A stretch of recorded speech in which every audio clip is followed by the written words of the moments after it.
ہم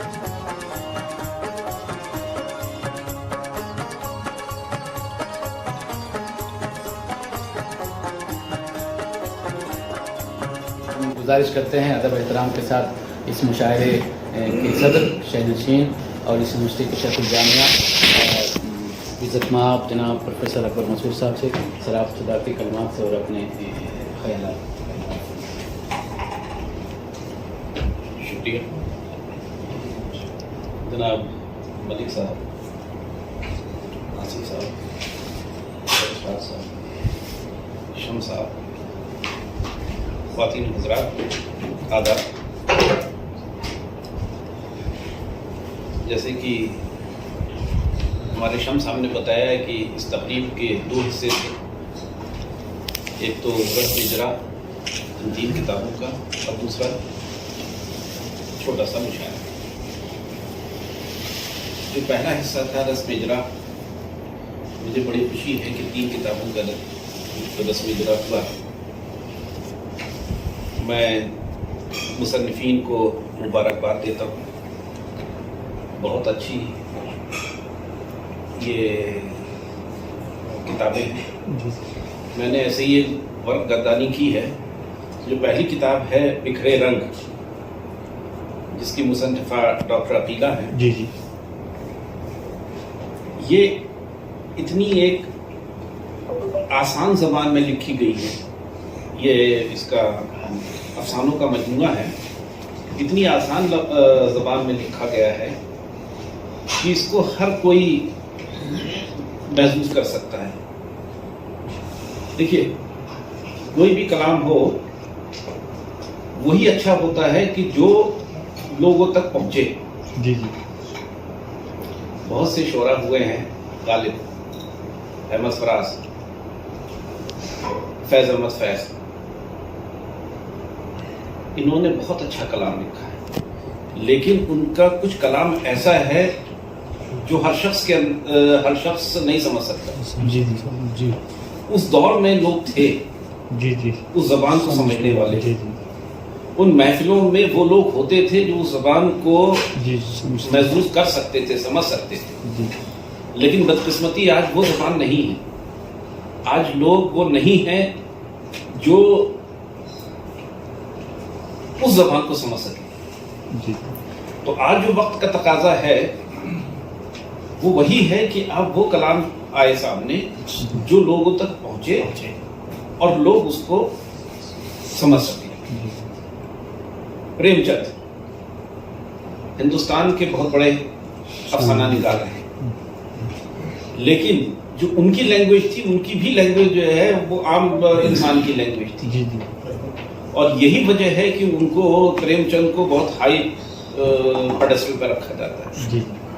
میں ان کو مبارکباد دیتا ہوں کہ ان کا بہت اچھا یہ مجموعہ ہے اور بہت اچھی، بہت ہی آسان زبان میں ہے.